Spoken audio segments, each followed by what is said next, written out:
Welcome to Timeless Wisdom for Seniors, the place where we celebrate a life well lived and the joy of making every year count.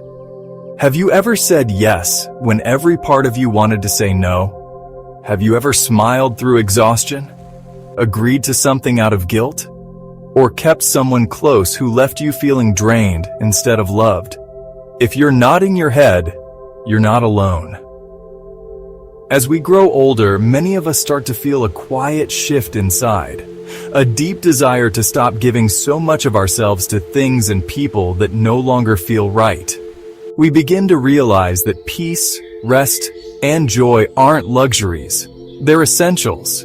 But after a lifetime of putting others first, changing that habit isn't easy.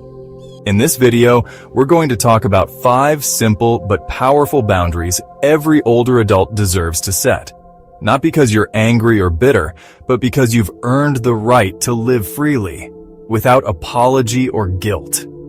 Each point comes with a story you may recognize, maybe a little too well. And by the end, you'll be reminded that protecting your time and energy isn't selfish, it's wise. So take a breath, this moment is just for you. Let's begin. The truth is this. You don't have to apologize for living a life that feels good to you. You don't have to shrink to keep others comfortable. And you don't have to explain your every decision.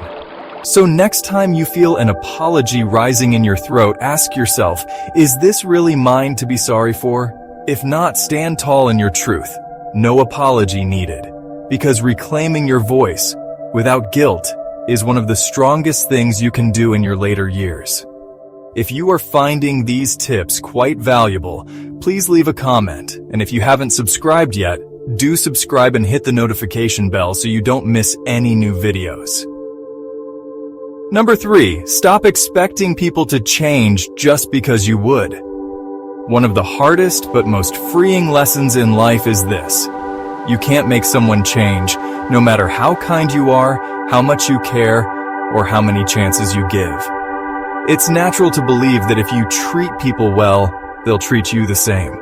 That if you communicate honestly, they'll respond with the same respect. But the truth is, not everyone has your heart. Not everyone shares your values, your empathy, or your willingness to grow. And holding on to the hope that someone might change can slowly drain the life out of you. You may find yourself constantly forgiving the same behavior, giving the same advice, or putting your needs aside in hopes that this time they'll finally get it. But change doesn't come from your effort. It comes from their decision. And the more you expect someone to be like you, loving, loyal, responsible, the more disappointed you'll be when they're not. This doesn't make you cold. It makes you wise. Because expecting people to change just because you would keeps you stuck in unhealthy dynamics, builds resentment, and delays your own peace. Example. Take Ruth, 75, who spent years hoping her younger brother would grow up and take responsibility for his finances. She helped him pay rent when he was behind, lent him money just one last time, and covered for his bad behavior at family gatherings. Each time she thought, if the roles were reversed, I'd help him. And she did, over and over again. But he never changed, because he didn't have to. Eventually, Ruth realized that she was the one who needed to change, not him. So she stopped bailing him out. She stopped hoping he'd become the brother she needed, and she started protecting her own well-being. It wasn't easy, but it was freeing. Here's the truth. Some people will never apologize, some people will never grow, and some people will never treat you the way you treat them. But that doesn't mean you have to keep showing up for disappointment. It means you can stop watering a garden that refuses to grow. You are not obligated to keep the door open just because it's always been open. You can close it, gently, peacefully, finally, because peace doesn't come from fixing people. It comes from accepting who they are and deciding who you want to be around. If you are finding these tips quite valuable, please leave a comment. And if you haven't subscribed yet, do subscribe and hit the notification bell so you don't miss any new videos. Stop explaining your boundaries to people who don't respect them. Setting boundaries isn't rude. It's an act of self-respect. But many of us, especially as we get older, still feel the need to explain, justify, or soften every limit we set, especially with people who've pushed those limits for years. But here's the truth. If someone refuses to honor your boundaries, it doesn't matter how well you explain them. They don't have a hearing problem. They have a respect problem. You say, "I don't want to talk about politics." They bring it up anyway. You say, "Please call before you drop by." They still show up unannounced. You say, "I'm not lending money right now." They guilt you into it. After a while, you start wondering if you're the one being unreasonable. You overthink your tone. You rehearse what to say. You hope that if you just explain things better, they'll finally understand. But deep down, you know, they understand just fine. They just don't care. Boundaries aren't up for negotiation.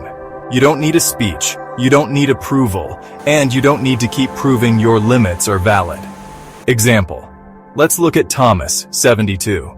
He told his grown daughter he wasn't comfortable babysitting every weekend.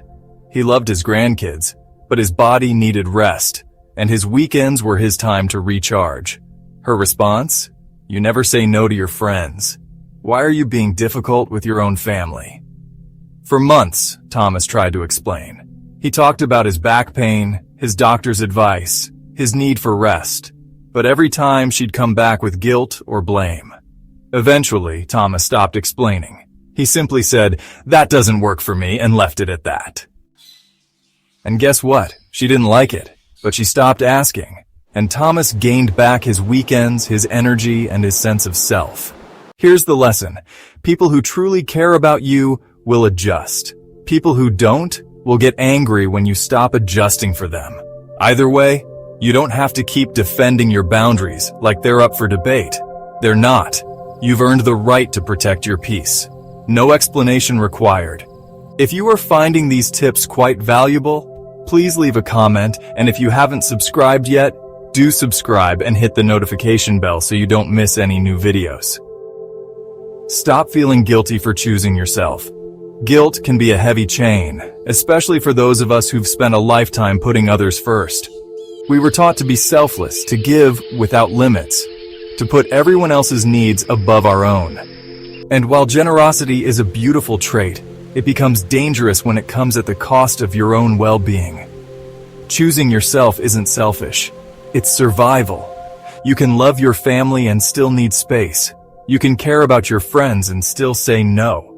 You can be kind and still draw a firm line. But guilt doesn't always agree. It whispers things like, "You're being difficult. You used to do more." What if they get mad?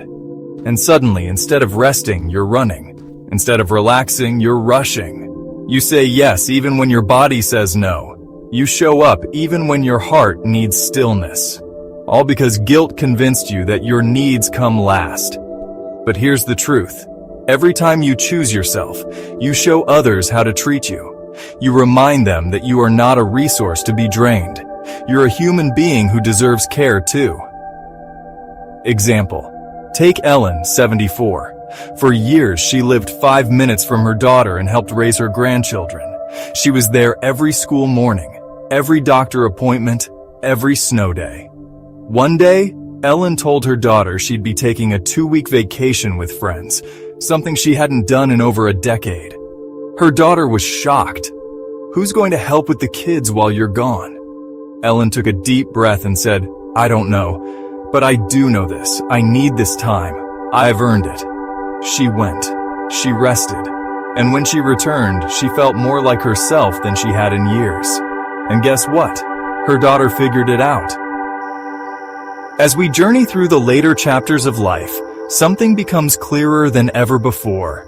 Your energy is sacred, your peace is priceless, and your time, non-refundable.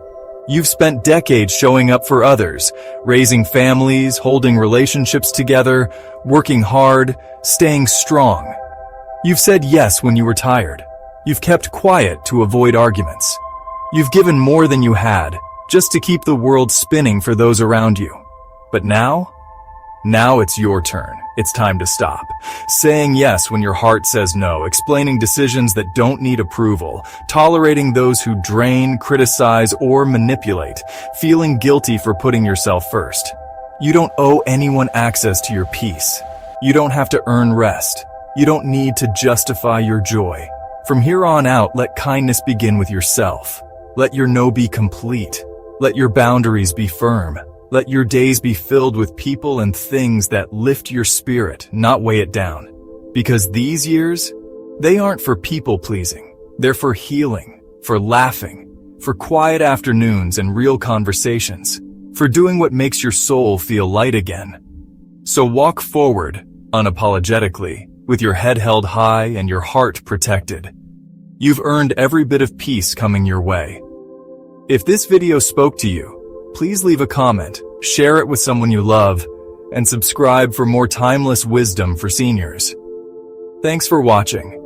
And here's to living lighter, freer, and happier than ever before.